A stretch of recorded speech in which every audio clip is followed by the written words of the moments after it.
Hello and welcome to Kids of Stuff, a Chucky podcast, a Haunted MTL original podcast. I'm your host, David Davis, and my guest this week is one of my collaborators in comics, Gage Lippolt. Aw. How you doing, Gage? Hi, I'm Gage. I'm also known as Cat Comic Studios. I make 2 webcomics. Well, that kind of gets into the background that I was going to ask, because I want the audience to know a little bit about like your background in storytelling and that sort of thing. Well, I'm so glad you asked. I'm most known for a comic called Key to the Future's Fate. It's an all-ages solar punk adventure comic, comedy adventure. And I also happen to be the writer on a spin-off of Cosmic Dash, Galactic Hub Cerebin. Which would be my comic, which is a lot of fun. So it's cool to kind of, and the thing is, I chose you because I really liked what you did with Key to the Future's Fate. Yeah, on that note, I wanted to ask about that. Yeah. Well, I one thing I think I'd like the audience to know is, like, what is solar punk? Can you give them a quick description of that? I think the quickest description I can give is, like, imagine the polar opposite of cyberpunk. Basically, that's perfectly fair. Yeah, it's a lot of very wavy, fun architecture, lots of like solar powered stuff, very optimistic. A lot of green. Yes, lots of greenery. And then we've been friends for a while. I think this is like one of the few times we've actually talked like voice to voice, because we mostly, you know how it is with online discussions. It's over Discord these days. But I really liked what you did with Key to the Future's Fate, and that's why I brought you on for the spin-off to my comic, and that's been a lot of fun so far. I really enjoyed it. Yes, and I was very interested in the thought process. It's like, yeah, I feel like I'm known for lots of like fun, like silly, optimistic, and comedy things.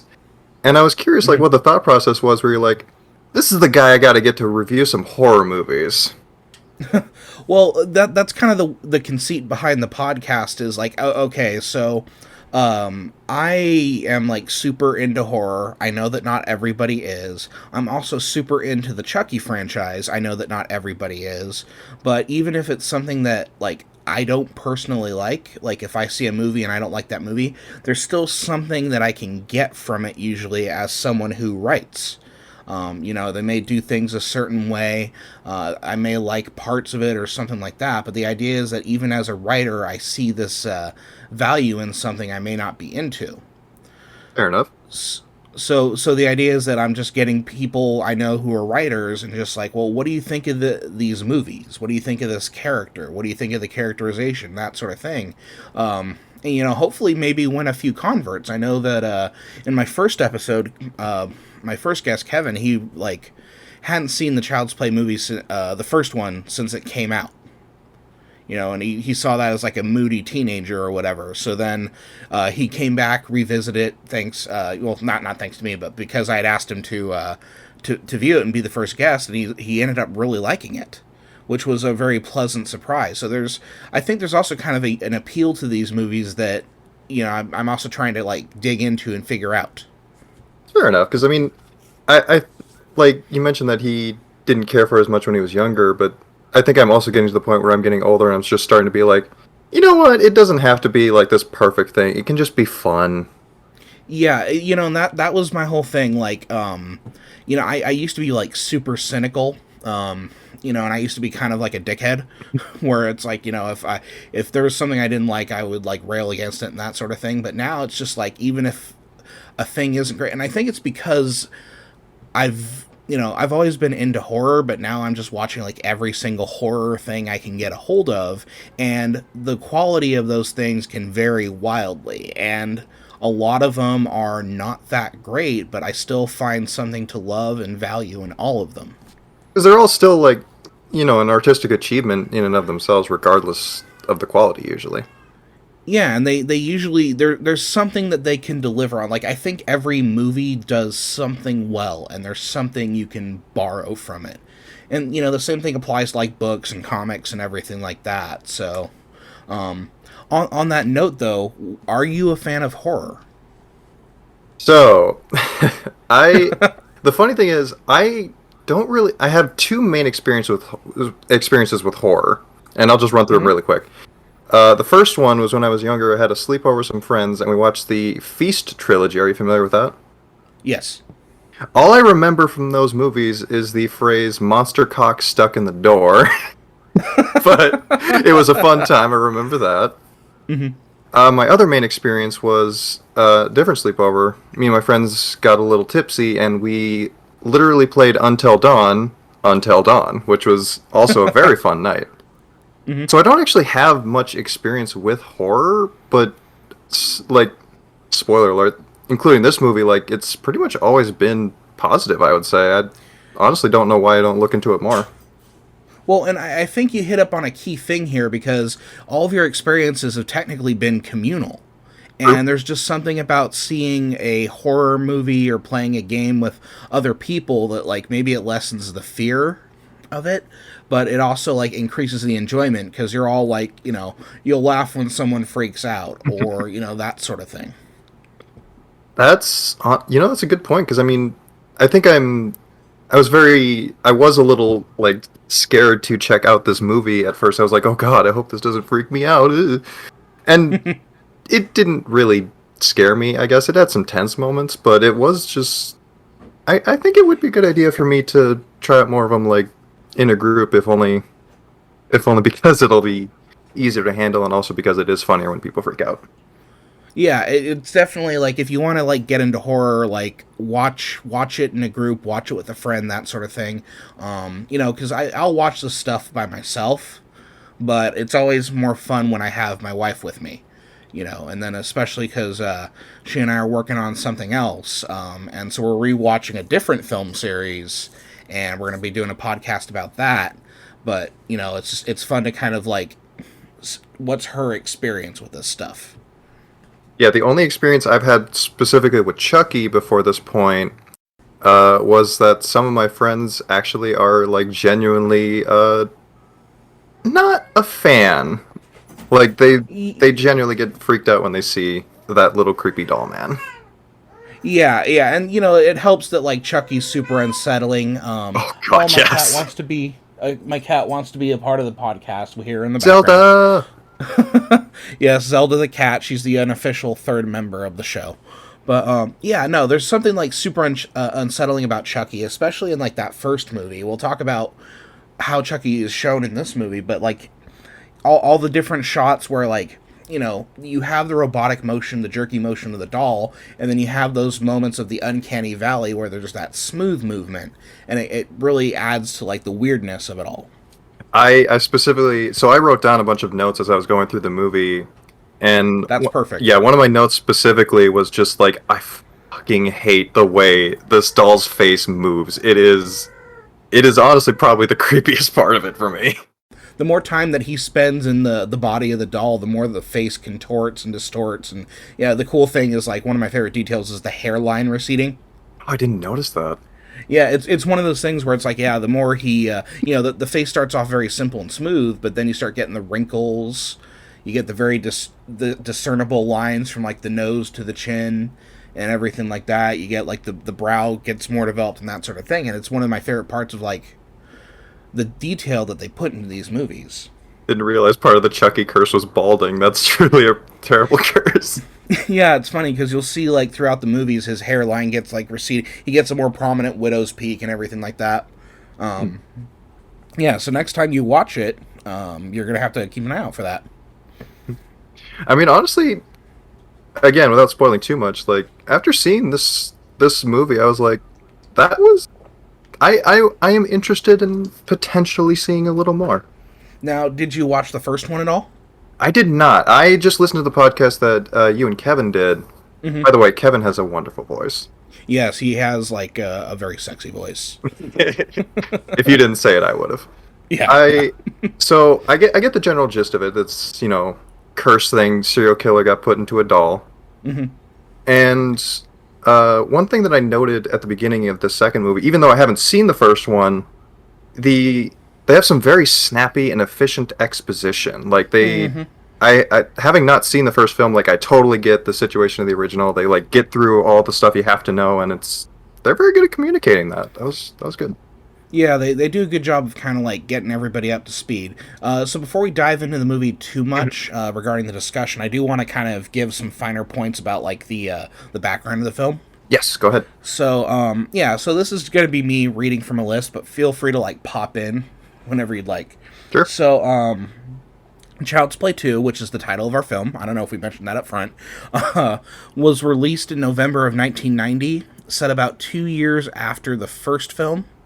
Or I no, was surprised because when I was watching it, I would have sworn it was an '80s movie, but I actually looked up halfway through. It's like this is from 1990. well, you got that lag between decades, you know what I mean? It's Yeah, not like the 90s until like 1995 or 1996, true. and it's not the 2000s until like 2005. Yeah, not to the Backstreet Boys. But yeah, exactly. But it continues what we would call the Andy Barclay storyline, which that's like the core of the first three movies.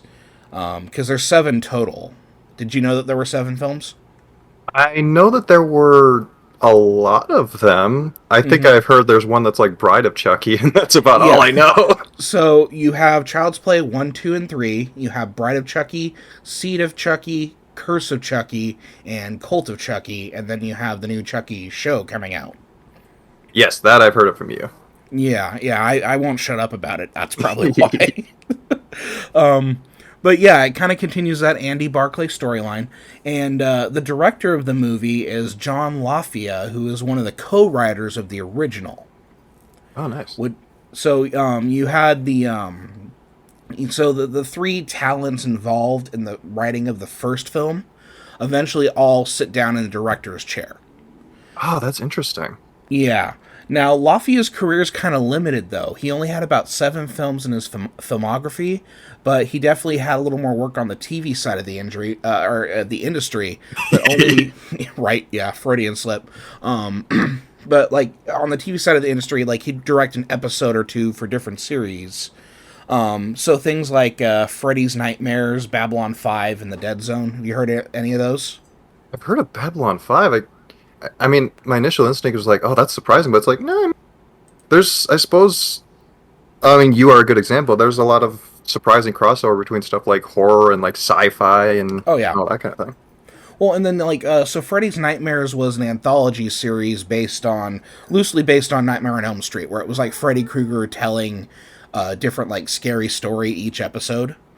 They did the same thing with the Friday the 13th series, but it had nothing to do with Jason Voorhees because they had the Friday the 13th TV show. And then Dead Zone is a Stephen King adaptation of one of his novels. Okay, okay. Did you ever see that episode of South Park where Cartman becomes psychic and he tracks down that serial killer? That sounds painfully familiar. It's basically just the Dead Zone. See, Another you just thing, gotta phrase everything in like South Park references. Eventually, I'll get it. the show's been on long enough that South Park has basically referenced everything. That's true. It's just like The Simpsons. Simpsons did it. So, another thing about Lafia is that he also completed like a handful of albums that I think are worth checking out. They're pretty good. His story ends a little sadly, though. He left us in 2020 due to suicide. Oof. Yeah, which it's a sad thing, and I don't want to get like too into the weeds on it, but some of these people, these movies that we're dealing with, just aren't with us anymore. I mean, it makes sense because a lot of these franchises, like like I said, I'm not very familiar with a lot of horror, but I am familiar with the fact that a lot of these have been around for quite a while. So it's like, Yeah. Now, as far as the writing credit on the film, the sole writing credit belongs to the creator of the series, Don Mancini.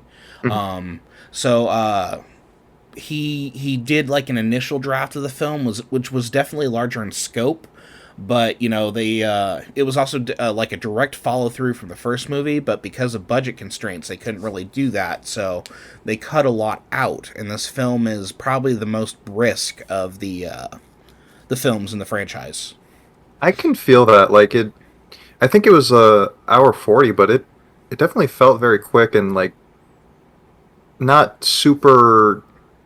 I guess complicated would be the word for it, I guess. Yeah, and it's interesting because like the stuff that they cut, was like direct follow through from Child's Play 1. So an early draft featured Andy's mom Karen being sentenced to an institution.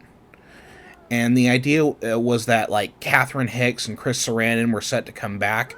This was ultimately cut out though, which is why the film's so lean. So like as far as like the background for the film, we get that Andy's in the system, you know, the foster care system, and that he can't see his mom. You get the impression that his mom is like probably in an institution or something, but they don't like give us the detail.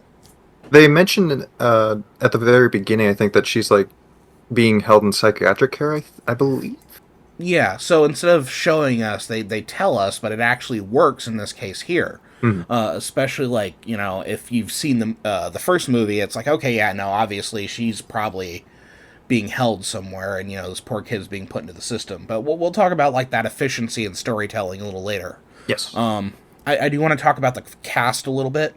So the only two people from the first movie to come back for this one are Alex Vincent as Andy, and of course Brad Dourif as Chucky. What'd you think of the kid who played Andy? What'd you think of Alex? I'll mention it a little later, but I think he does a good job. There was one scene in particular that when we get to it, I'll let you know. But I don't see a lot of kid actors, but I mean, he was fine. Yeah, especially like if you get a chance, I want you to go back and watch the original, because like that was something that Kevin and I had talked about, was like just how intense it was for that kid. I can imagine. Yeah, it was like you feel really bad. And I mentioned it being almost like misery porn in a way, and I'll get a little bit more into the weeds on that, because like I honestly feel like Andy is the most cursed protagonist ever. I think what I appreciate about it though is that I kind of have this concept with like slasher movies and like certain horror movies of this type, that most of the protagonists, for lack of a better word, most of the main characters are just kind of meant to just die, or they're not meant to be that interesting. They're just kind of, you know, kill fodder. And it's great when like a series has a protagonist you actually care about and you can root for, because you're rooting for the slasher, but you know you've got these like protagonists who end up standing out.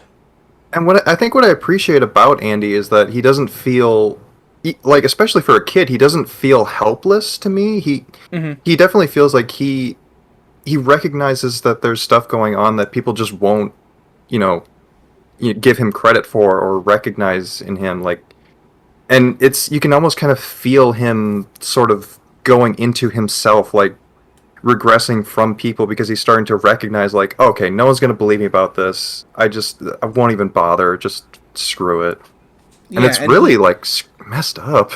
Yeah, but also like you see, like, well, if okay, obviously you haven't seen, because you haven't seen the first film, but there's definitely this like character development where he's already been through this situation, so he knows what to do, but he still ends up making a mistake, like what like a kid would do, and I'll talk about that later, but I wanna continue with the cast real quick. Yes, go ahead. So there are two notable additions in the cast, because they would play a role in later films in the series.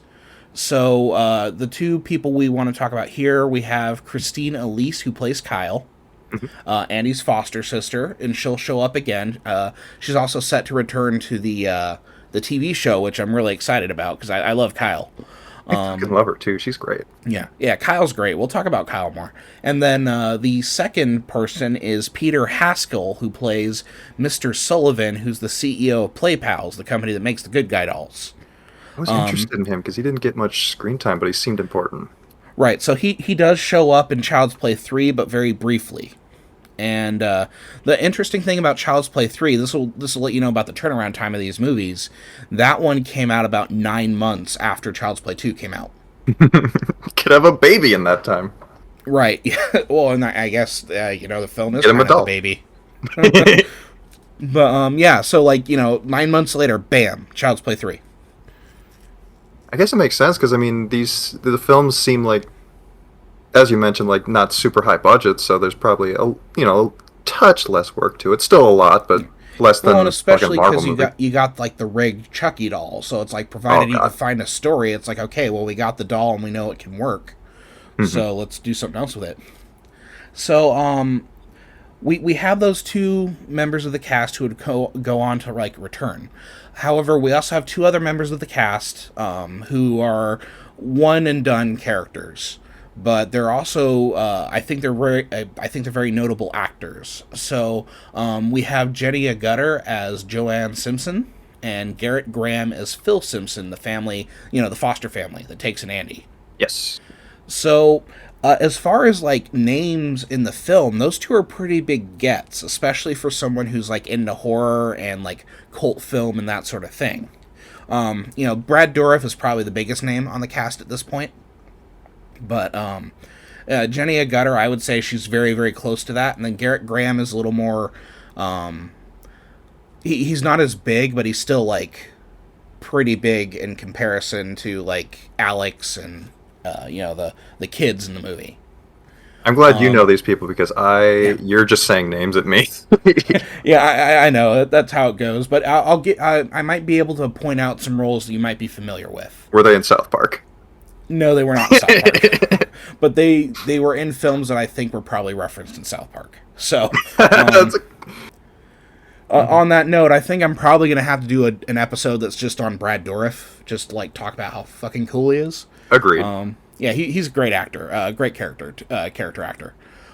So as far as Jenny Agutter goes, and I'm probably butchering her last name, but BAFTA-winning actress in television, film, theater, audio. She might be most recognizable to sci-fi fans from the movie Logan's Run from 1976.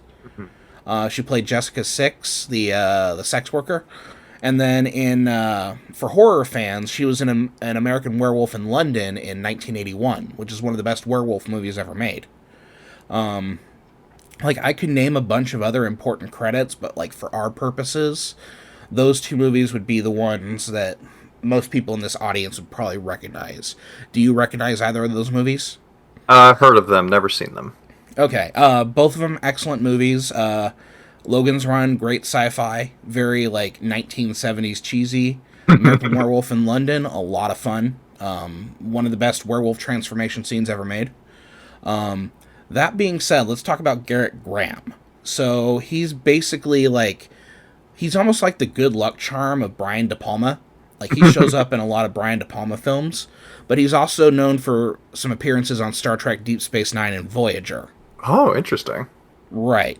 Now, as far as, like, horror fans, I can name the movies Chopping Mall from 1986 and Chud 2, Bud the Chud from 1989. And, like, horror fans will be like, oh, yeah, man, that's great. But for me, he's always going to be Beef. Now, Beef was a character he played in Brian De Palma's 1974 horror comedy rock opera Phantom of the Paradise. That movie also had Jessica Harper and Paul Williams. Like, I love Phantom of the Paradise. Have you ever seen that one? No, but just with the credits you've given me, I want to marry this man. Yeah, he's got like some really fun credits on there. I definitely suggest you try Phantom of the Paradise. It's a horror comedy rock opera, and it's kind of like it's borrowing heavily from Phantom of the Opera, but the idea is that it's this musician who makes a Faustian bargain with this music impresario who's actually like an immortal vampire figure. I need to see this, actually, is what you should say. It's got some amazing music, and it's got Paul Williams, the guy who did a lot of the music for the Muppets. Oh my god. Did they make this movie for me specifically? I was thinking about it, and yeah, I think Phantom of the Paradise is the perfect movie for you, especially if you want to kind of get into horror themes, but not get too into the weeds with like the gore and the spookiness. I think that'd be a good thing for me, because the gore aspect isn't super interesting beyond the like technical aspect of it. Mm-hmm. Yeah, so I would definitely suggest you try that movie. So I think with that being said, we've kind of covered all the background stuff, so now we can kind of like get into the weeds as far as like what we thought of the movie. So what I'd like to do is I'd like to ask you, like, what's your favorite moment in the movie? Favorite moment? Like, if you have one. If you don't, that's fine too. Tell us why you don't have one, but... I know what it is, actually. Oh, there you go. It was one of the... It's a scene where, the first, scene where the family is starting to think, that the kid is... Jesus, sorry, Andy Mm-hmm. has had his first encounter with Chucky, and nobody believes him, obviously. Mm-hmm. And both of the kids got in trouble. Both him and Kyle got in trouble. Oh, the bed. Yes, the bet. It was after Yes, that. yes. And there's a scene after where Kyle is obviously not a big fan of this child because he got her grounded. Mm-hmm. But so that he just goes to hang out with her, and he just Mm-hmm. does this joke, which is great. He jumps up on the laundry machine. He's just like, "Want to hear me say your name backwards?" Just looks at him, and he's just like, "Whatever, kid." He turns around, Kyle. That was fucking hilarious. Yeah, like when I watched that with my wife, I just like I laughed really hard because it's just such a stupid joke, but it's also like you could tell it's something that like maybe his mom had told him. Yeah.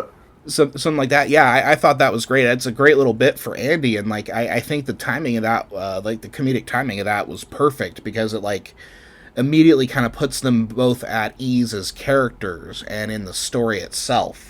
And it's followed up immediately with it's followed up immediately with her just handing him her cigarettes, which was great. Yeah. That is like that is definitely one of my favorite scenes. That's definitely a really good one.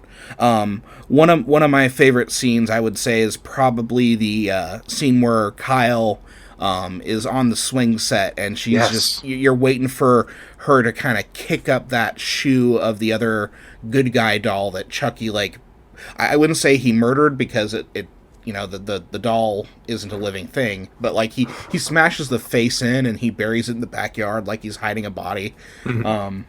But yeah, that you know that whole thing where she's just like slowly kicks it up and you're just waiting for that shoe to, well, pun intended, like that shoe to drop where it's like, oh, now she knows.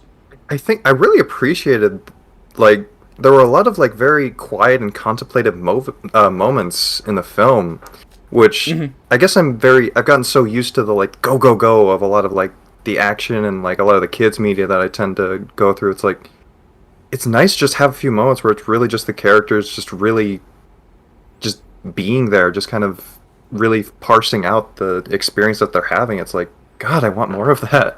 Yeah, sometimes it's just good to have the characters shut the fuck up for a minute. Oh yeah. Yeah, you don't get a lot of that with some of the more modern and like contemporary horror. Although that is coming back because I think like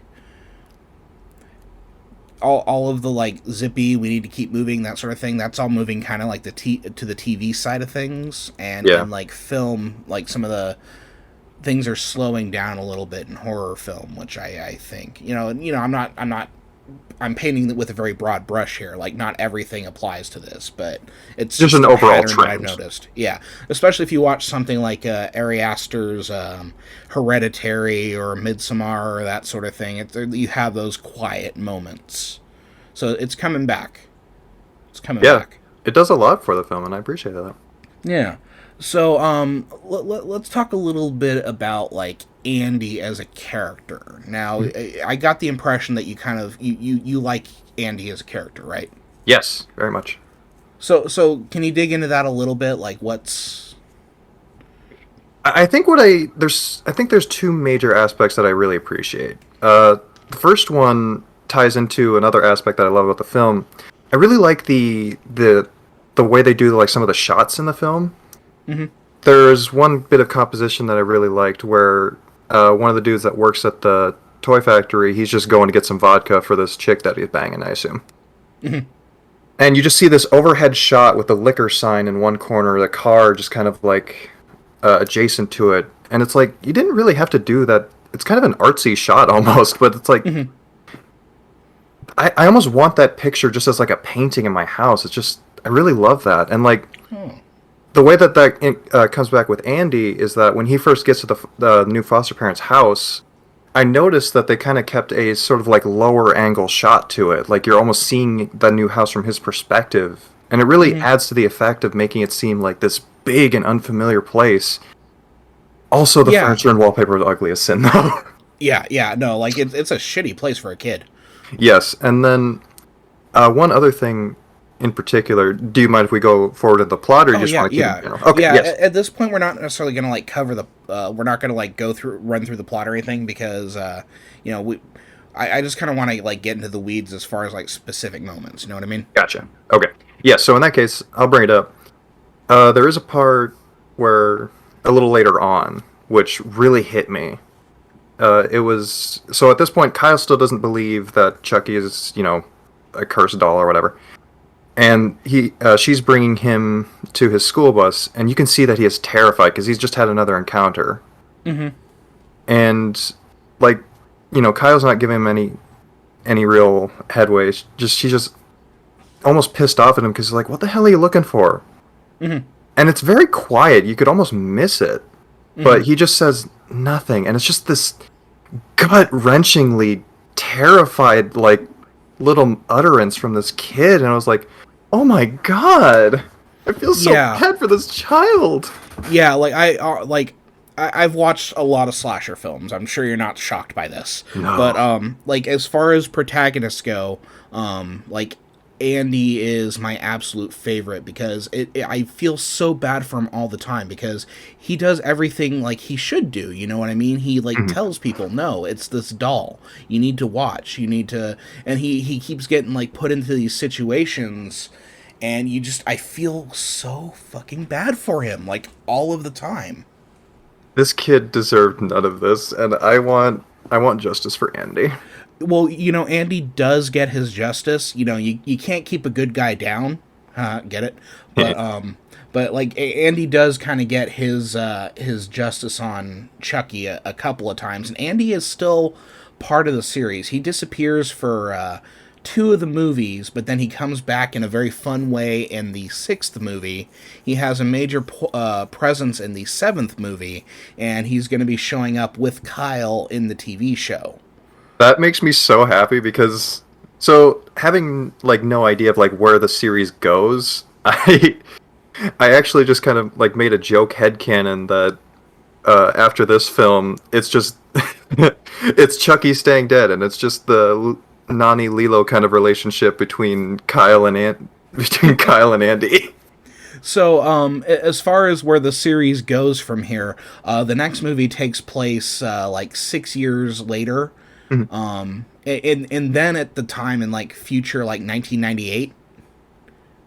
So the movie actually, because the movie comes out in like 1990, but they set it in the future because they have a new guy play Andy as a teenager, and he's in military school. So you can imagine having Chucky at military school leads to a lot of problems. Hijinks ensue. That's a way to put it.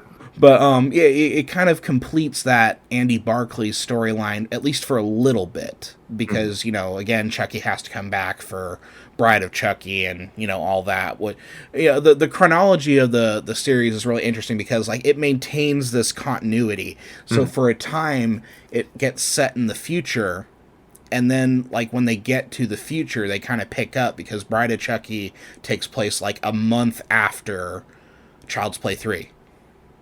So you're saying he doesn't stay dead in this movie? No, he does not. Oh, disappointing. Yeah. Eventually, you get more than one Chucky too. So, I can believe that. Yeah, especially with all like the voodoo stuff that they do. So yeah, I think like Andy is a fantastic character. So what was your impression of Kyle? I really liked Kyle. I mean, like, at first, you kind of get the impression that she'll just, not believe him. She'll just be another victim. But, like, god damn it, if she doesn't, like, step up once she recognizes that this shit's real, like, I really appreciated her.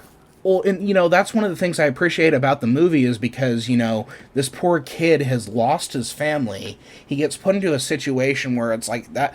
Those two, like, the Fosters, like, I get the impression that they're probably okay people, but they're not the most fit for taking care of a traumatized child. That's a good way to put it, yeah. But then, like, Kyle being a traumatized child herself, like she has this natural bond with Andy, and that she becomes like that sister for him. I think seeing that particular bond explored more would be something that would really entice me to check out more of the films. But it does sound like, at least Andy anyway, isn't really part of most of the series after the third one. So Andy, like, of the 7 movies, Andy is in 5 of them. Hmm. So, and Kyle, she's in. She's mentioned in 4 of them, Mhm. but she's only in, I think, 2 of them. But she's set to come back for the series, so I think they're going to explore a lot of that. But the other thing is, they keep telling us that Kyle is like this troubled kid, but she doesn't seem all that troubled. You know what I mean? I mean, she smokes, but that was in like the fucking early '90s, so I don't know. I think She everyone probably still smokes and she smokes. wears a leather hat. Yeah, she's cool. Yeah, no, yeah, she's cool as shit, but it's like that idea that, like, you know, and I almost wonder, because one aspect of the series that I'm going to dive into eventually is kind of like the queer reading of the film. Mhm. So we don't get a sense of what, like, Kyle's sexuality is or anything like that, but I don't know, there's something about her that kind of reads as almost like queer coded. I can't quite put my finger on it yet, and I'll have to save that for another episode, but there's just something that's like different about her, and not in a bad way or anything like that. It's just, Mhm. you know, she seems like she's. I can kind of see what you're going at. Like a lot of time, in theory, it could be like a almost a narrative like the parents got rid of her because it could be implied that she is not 100% straight or something to that effect, perhaps. Yeah, and we don't really get a sense of like what her really like. She has her friends that show up at the bus stop, but you don't really get a sense that like she's seeing anyone or anything like that. So Mhm. I'm kind of curious where if they're gonna revisit any of that, you know, when they bring her back or something like that. But no, that, like Kyle's a cool chick, man. I love Kyle. I think I imagine with a lot of like horror movies or just a lot of media that involves characters that are ostracized in general or Hmm. don't fit into the mold, like that kind of media, that kind of theming tends to appeal a lot to queer audiences in particular because Hmm. real life and all that. Yeah, and yeah, so I think there's something to it. I just can't put my finger on it yet. But like I could definitely see, and you know, I think I was browsing. I think it was Peacock because they have their Peacocktober thing, and Awful. I think under queer horror they had Child's Play 2. Well, I think you mentioned in the first podcast episode that I think there was a there was a gay voice involved in making it. I don't remember which one it was, though, I'm afraid. See, yeah, Don Mancini, Hmm. but like just because he is gay and making the film, like I don't know if I that would be enough to like label the film as queer horror unless it's like definitely like dealing with some of those themes or you can read into the text that way. That's always an interesting kind of like debate. Like, if you have something that's made by a queer individual, Hmm. if it's not, if they don't gay it up enough, is it considered gay enough and that kind of thing? It's like, I personally tend to just view it like, if they want to put it in that kind of category, then by all means. And if they don't see it, and if they don't want to like set it as that kind of thing, because they might be worried that if you say this is a queer film and it's not, Yeah, gay enough, then it'll be like people complain at you. So yeah. I think So it can be a tough sort of thing to balance. yeah, and that's what I'm trying to kind of like parse with this character, and I'm wondering if like it's Kyle as being a non, I like a Heterosexual. non-typical like teenage girl victim that gives it kind of that queer aspect to it. I just Mhm. don't know, and it's one of those things where I'll have to like dig up some essays, and that's what I do anyway as a teacher is like, what do other people say about this thing? But yeah, I just like Kyle's a great character, and I'm glad that she gets referenced later, and I'm glad that she eventually comes back, and I love that relationship between Andy and Kyle by the end. The best thing I would recommend is just get some ladies who like ladies on and see if they have any thoughts on the matter. Yeah, yeah, I think that would be a fun one. So, as far as the performances go, like which one stood out to you the most? I mean, the easy vote is the dude who does Chucky, because like, Hmm. oh, I get the feeling he definitely chews up scenery even more in other films, but Yeah, oh, he well, had a good run at it here. you might know him as Grima Wormtongue from The Lord of the Rings. I can believe it. Yeah. So, yeah, Brad Dourif, absolutely fantastic actor. Definitely, like, Chucky is the hammiest character he's ever done, by far. And I love Chucky as a character. Like, he's totally evil. He's totally, like, the worst person ever.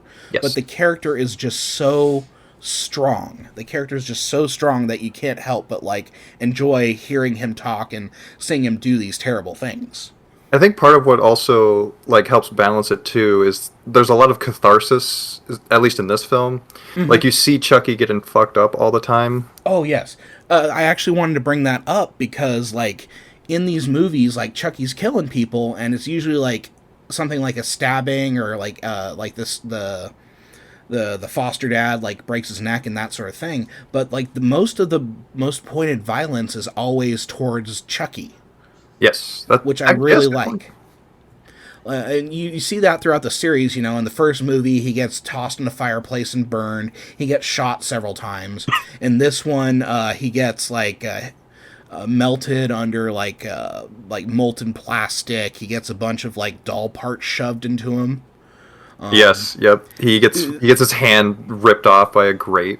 He gets his face ripped off in the first one. He falls into a fan blade, or I'm sorry, in the third one, he falls into a fan blade and gets like chopped up into pieces. So that's the thing that I love about it. Even though he's like killing people, his kills are kind of like meh compared to what happens to him. It kind of balances itself out. Yeah, there's like kind of like a karma element there, and it's so satisfying to hear him scream. Like something about Brad Dourif screaming, man. It's just like it's music to my ears. I don't know what it is, but I'm sure he'd appreciate the compliment. yeah, but it's one of those things. Like, did you find yourself like getting really excited when Chucky's getting his shit kicked in?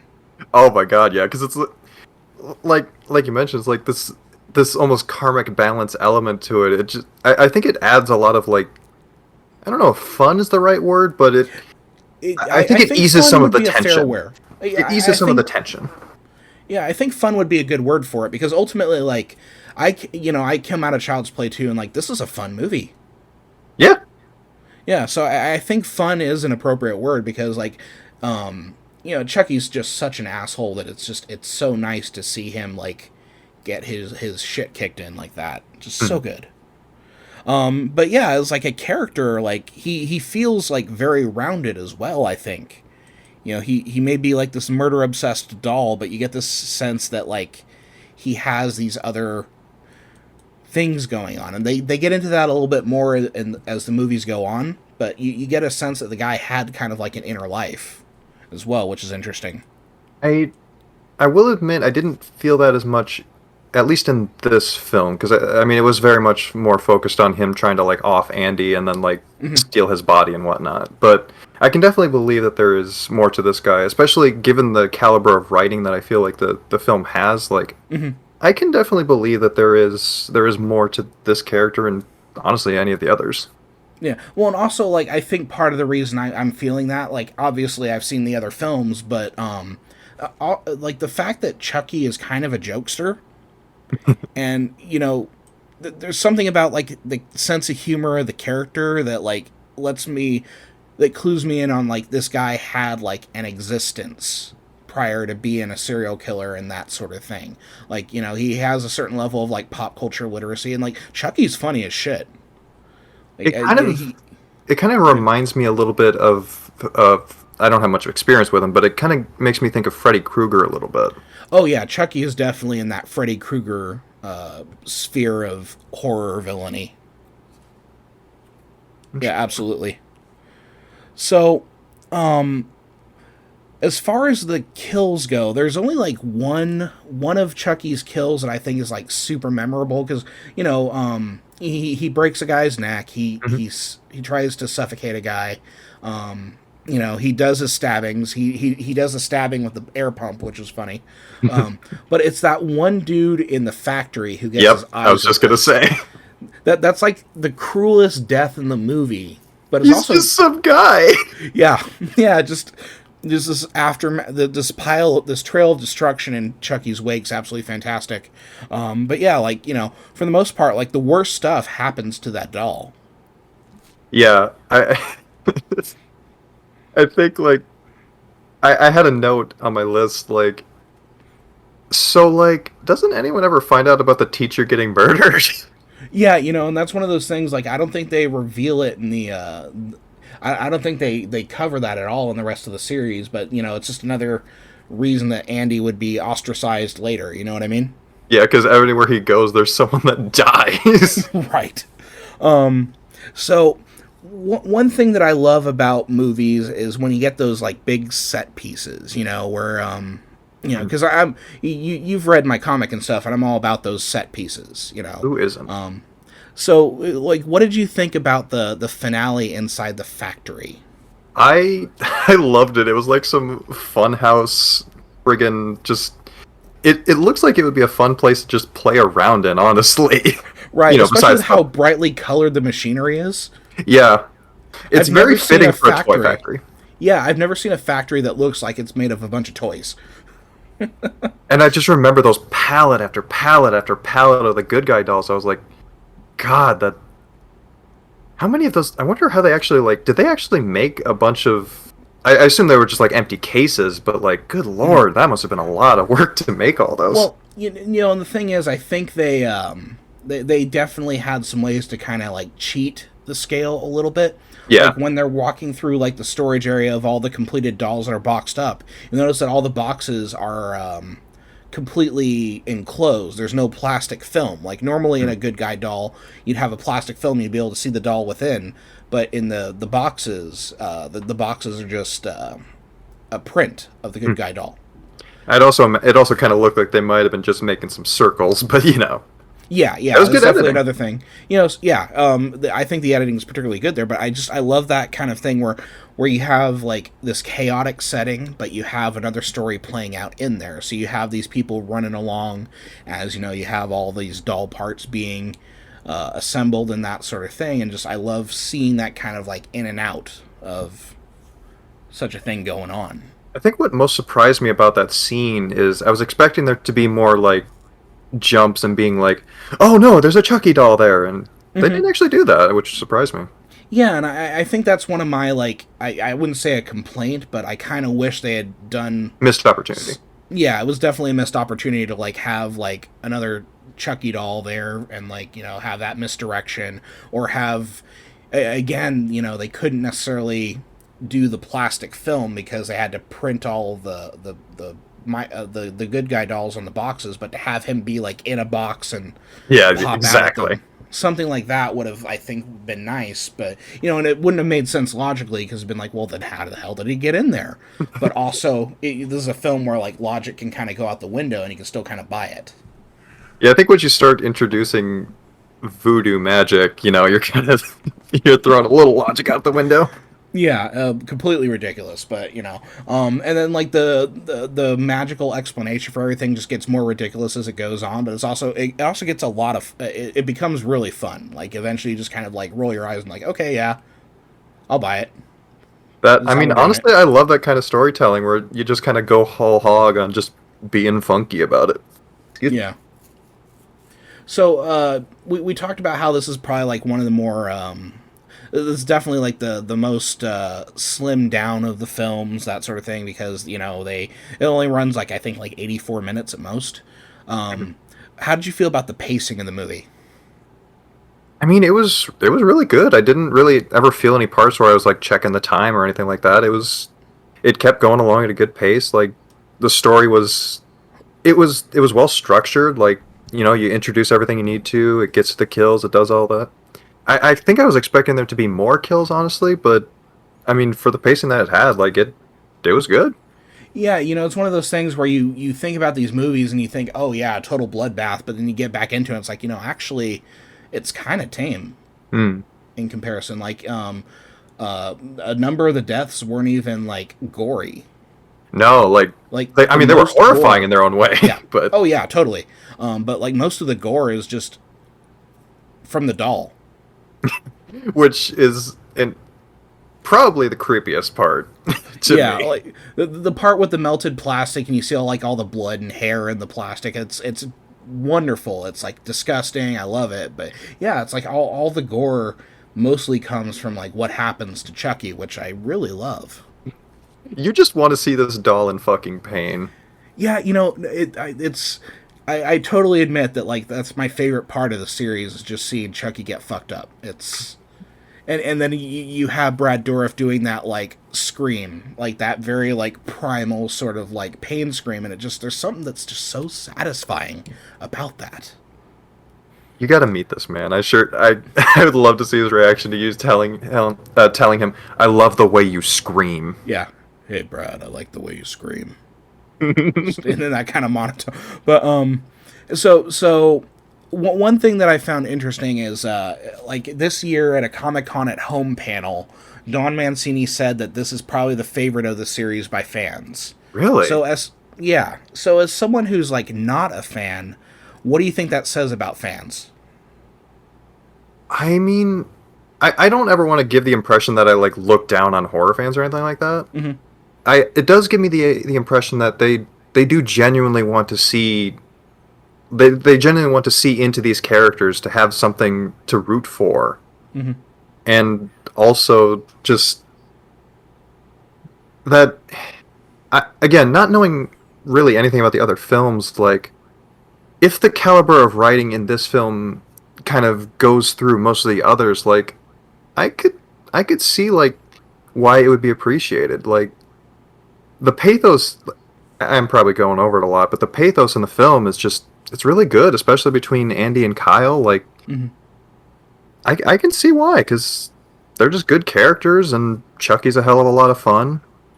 Yeah, I think like looking at the film, I think if you were to try to point out like what is the essentialist version of Chucky, it's this film here because it's about this kid being gaslit by a killer doll and them just trying to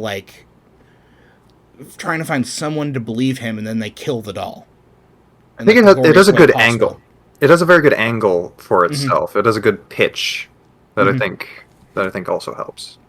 So like is there anything from the movie that as someone who tells stories you think is worth noting, anything that you would want to borrow, any techniques or anything like that? The main thing I mentioned earlier would be like the way they do some of the shots. That was very artsy, very great. Loved it. Hmm. Especially when they do those point of view shots from Chucky's point of view, obviously. But Yes. like the like everything's at a lower pace, and like when I talked to Kevin in that first episode, we had talked about how it kind of played up the ambiguity of, was it Andy doing this and that sort of thing. Hmm. But you don't have that in this case. But there's just still something like unsettling about seeing clearly malicious intent from such a low angle. Because Yeah, we you don't see that very often. yeah, how often do we like look down? You know what I mean? I It's good.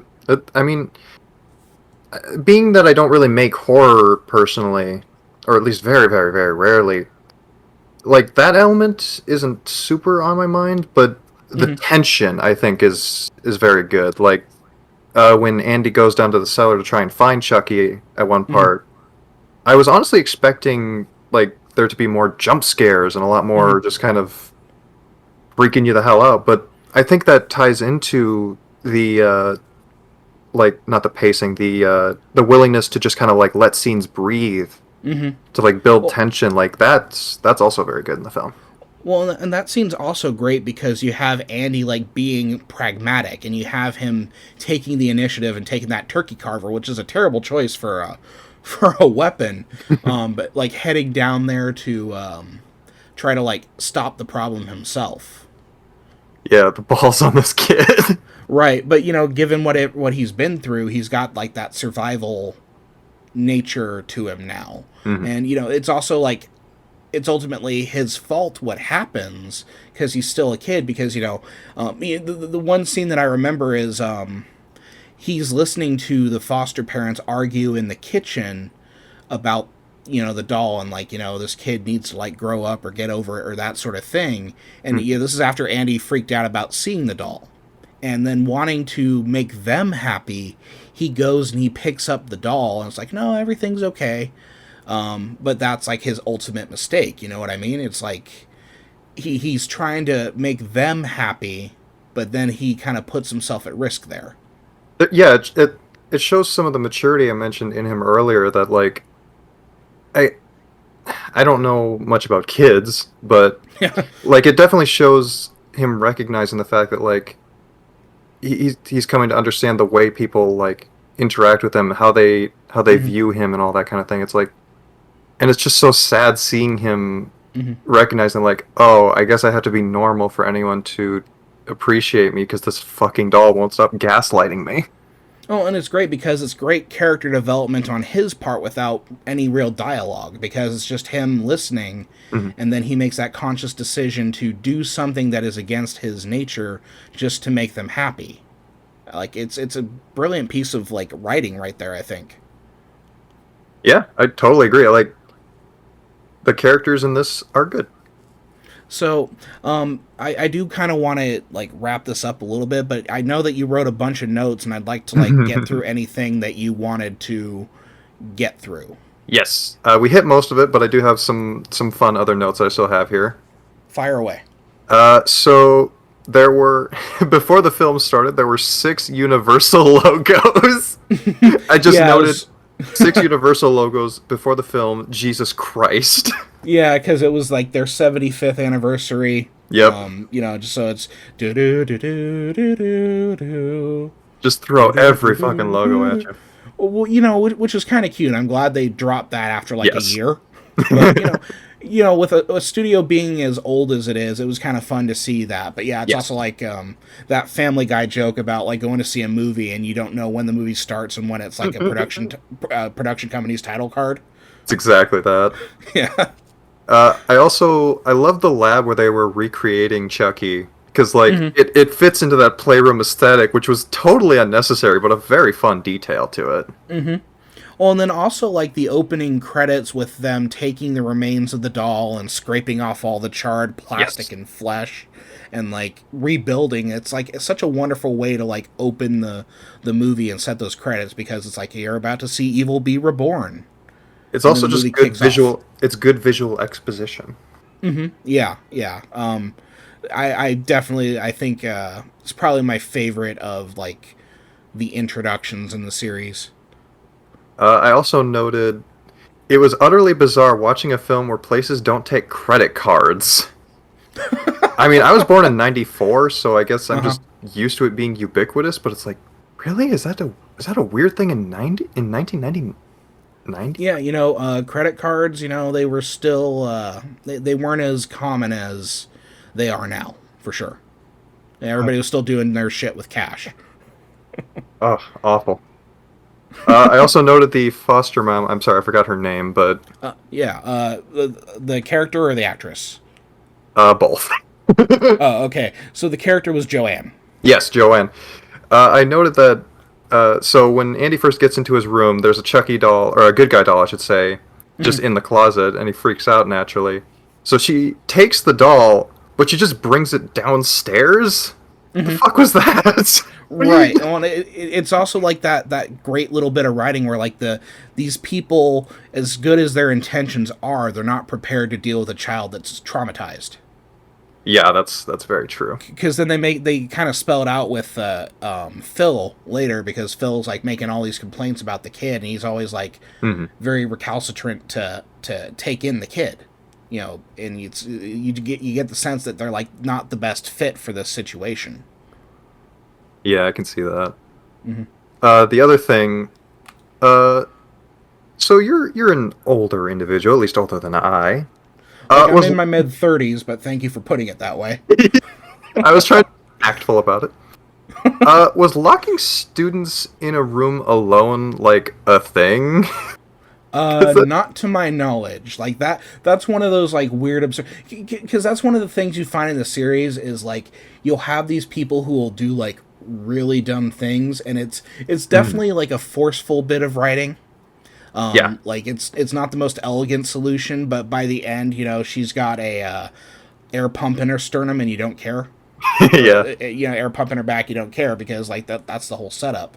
But yeah, I was never locked in a room. I think when I was a kid, like when I was in that kind of grade level, like a couple of years later, Mhm. by that time, there was so much concern about like how parents or how teachers interact with children that like would not fly at all. And Yeah, honestly, I don't know if it would have flied then either.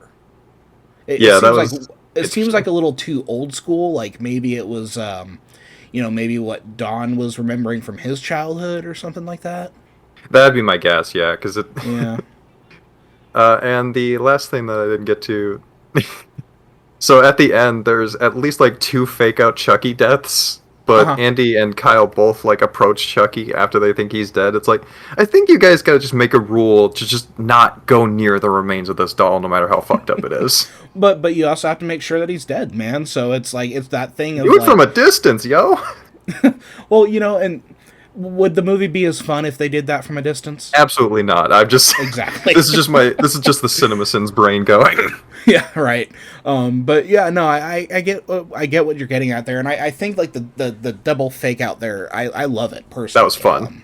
fun. Just because this fucking doll won't die until they actually just melt him, and then he's not so much a doll, but rather just like a pile of plastic. Yeah, it um, sounds like it doesn't stick, which it really sucks and for then Andy. yeah, because so a setup for the third film. The third film starts with them taking that plastic and then carrying it over a bin of plastic that they're trying to make new dolls with, and like blood from that thing just drops into it. Oh, Yeah, which like, did no one notice the blood in all of this? I, I guess there was technically one other thing.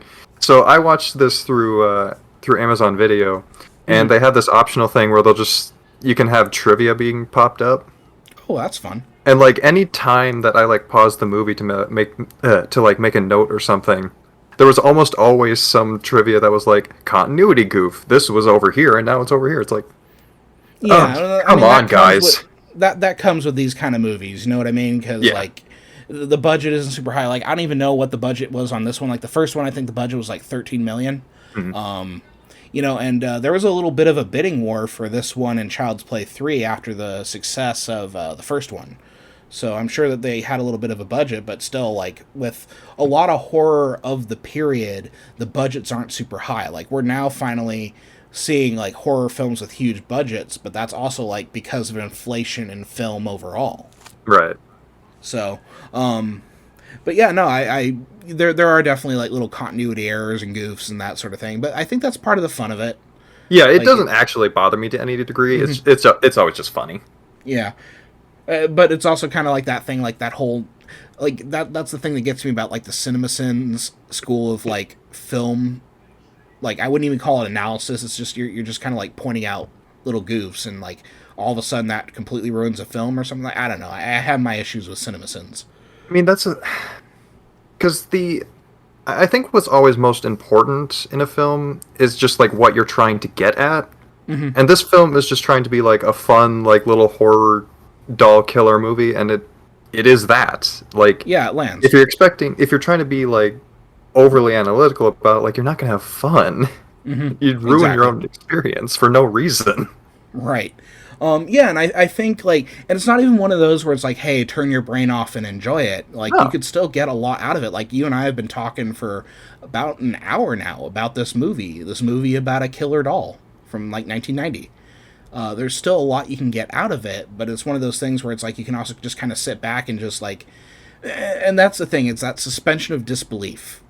Like I think the movie does a good job of getting us to kind of accept it on its own terms, and the logic of the film makes sense for the film. It doesn't violate any sort of agreement that we've made with the film itself. If that Absolutely. makes sense. Yeah. So, did you have any other notes? That was everything. We got through everything else that I had. So yeah, all I really have to say is that it's just, again, as someone who doesn't experience horror a lot, like this Mhm. does make me want to like get into it at least a little more, especially like some of the stuff that is apparently like at the better end of the spectrum of it. Okay, yeah. So I guess that's kind of lead us to how I want to kind of close this out. Sure. So, does this make you want to see other Chucky films? At definitely ones that have more of Andy and Kyle, which unfortunately doesn't sound like that's super frequent, but I am definitely interested in those two in particular and how things work out for them. So basically, with 4 and 5, I'll just call them 4 and 5. Mhm. It focuses more on Chucky and kind of like Chucky's past and that sort of thing. Oh, it develops him. Okay. Yeah, so it's kind of like Pirates of the Caribbean, how it became something from like being about like Will and Elizabeth, and then it becomes about Jack Sparrow for a couple of movies. Yes. And I think that's kind of some of the issue with those two Child's Play movies, which are Bride of Chucky and Seed of Chucky. You know, it's about Chucky, and you don't really have a foil for him to play off of, or at least a compelling foil. Hmm. And that's why Curse and Colt are so good, is because they introduce a new protagonist, a woman in a wheelchair, who's actually played by Brad Dourif's daughter. Oh, interesting. Yeah, so Fiona Dourif plays Mika, and I love Mika so much. Then again, I like Fiona Dourif. Like, if I have a type, it's Fiona Dourif. So, but yeah, so I think it helps that, like, the best Chucky movies are when he has someone he's playing off of. Yeah. Like, you know, because in the fourth and fifth one, you get introduced to Tiffany, the other doll. And then they also introduced Glenn/Glenda in Seed of Chucky. But no, just something about having a protagonist really helps the series. And you know, Andy being that protagonist, I think it was just a really smart move. Hmm. So I would definitely suggest you check out that first movie Hmm. and check out the third one, because that's going to give you kind of like a, if you watch those three movies, it tells like a complete arc. Yeah, that's what it sounds like. Yeah. But if you want to kind of dive into the series further, you might be surprised, especially if you like Chucky as a character. I mean, you get your fill of the character for sure. I am interested to hear more about Mika because she sounds interesting. That was the name, right? Mika? Yeah, Mika, and yeah, excuse me, she shows up in Curse of Chucky and the Cult of Chucky, and then I guess she comes back for the, well, she would have to come back for the TV show based on what happens on Cult, but that's an entire other story there. One that I'm sure you'll be covering soon enough. Yeah, because I think what I'm going to be doing is I'm also going to be doing episodes for each episode of the show. So if you're interested in watching the show at all, like popping in for an episode, kind of like how you popped into this one, essentially blind, I think that'd be a lot of fun, because then it'd be fun to get your reaction to, like, okay, who the hell is this? What's going on? Honestly, I would be into that. Like the show, I'm assuming is like, is it like any sort of soft reboot, or is it just a straight continuation? It's Or a straight continuation. That's the best okay, part of this series, is that like everything is canon. You know, like even the things that, like, yeah, maybe they could have like explained that away or anything like that. They're like, no, it's canon. we're Keep with committing. the shit. Yeah, no, and it's that commitment to the storytelling which I really, really appreciate, and the fact that it's Don Mancini associated with everyone. Like, it's very rare that you get that singular vision for a story and a character, and, you know, and everybody has like their ups and downs when it comes to that stuff. But you know, I just appreciate that it's they nothing is jettisoned. That singular vision, I would bet that that's part of what makes the series so like endearing to a lot of the fans, because like when you have that, especially someone that's so committed to just having fun with this silly doll murder movie, like Mm-hmm. I think that's just engrossing. Like people who genuinely enjoy what they're making, I seriously feel tend to make the best stuff. Yeah, and you get that sense that like anyone making these movies is like having a ton of fun with it, because like how could you not? Like, how are we gonna have this doll kill people? What sort of funny thing is he gonna say? You know. Exactly. So yeah, I hope that you'll check out some others, and I would love to have you back to talk about like the TV show, or, you know, I have some other like one-off ideas for episodes, because, you know, I want to talk about Don Mancini some more. I want to talk about Brad Dourif. You know, I want to talk about like different readings of the film and that sort of thing. So I'd be happy to have you on again. Sure. I mean, like I said, I'm interested in seeing some more, and I, I gave you some crap at the top, being like, "Why did you pick me for this?" And it's like, no, okay, I love I love the exploration of taking someone who's like this veteran going through all Mhm. this horror movies and just being like, "Hey, what does this make you feel like?" And I'm just like, "Well, that I haven't seen that before. That's interesting." Yeah, and I think because my thing about doing a podcast on this is like, what the hell am I going to offer here? Like, there's other people who have tackled this subject, like more influential people who are probably better suited to talking about it, and I'm just like, well, I'm a storyteller. I love these movies. What do other storytellers think? And I'm really like that first episode was great. I think this episode's sounding pretty great too, because I think, like, look, we're a minute, or I'm sorry, we're like an hour and 10 minutes into this. You know what I mean? And we could probably still talk more. We're not going to, but like I think there's still a lot we can say about all of this, which is great. Yeah, like I said, I'm into the idea of seeing more doll murder movie. Good, you got me in your cult. You Yep. win. So we got another convert to the cult of Chucky. We'll have to get a T-shirt made. So yeah, I think what we'll do is we'll go ahead and start closing out here. But Yeah. I'd like for you to kind of like plug your stuff. You've done the work of letting people know your writing experience and everything like that. Just take a few moments, just let us know where can we follow you, what can we check out that you do. Uh, well, the best place would be my webcomic, Key to the Future's Fate. It's got all the links to my media and stuff like that in it.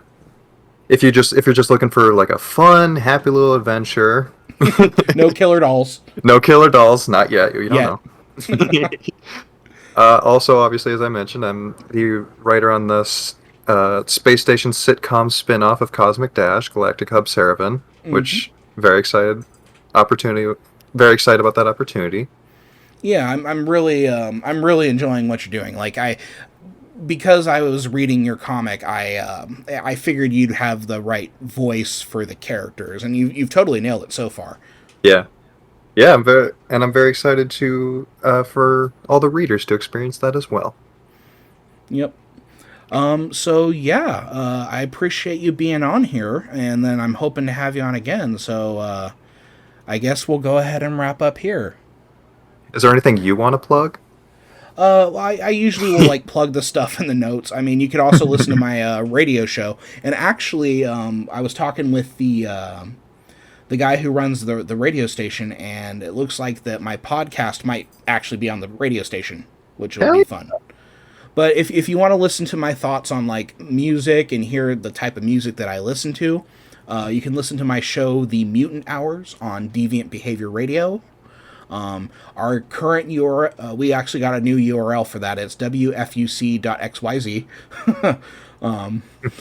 But you can also go to deviantbehaviorradio.com. My show's on Mondays and Wednesdays at midnight. I play punk, synth, and hip hop. And then lastly, just check out all the cool podcasts and stories on Haunted MTL, because it's a wonderful little Canadian horror website, and they let me do whatever I want, which is really fun. That's a big plus. Yeah, I like being like turned loose and like, okay, I can write about comics, I can write about Joe Bob Briggs. So, yeah, check out Haunted MTL. They're the ones who kind of I did this podcast for. So, yeah, I think that's it. So again, Gage, thank you so much for joining me today. Yeah, and I'm looking forward to doing it again sometime. And then for those of you listening, I hope that more of you continue to join the cult of Chucky, and I will see you in the next episode when we talk Child's Play 3. Goodbye.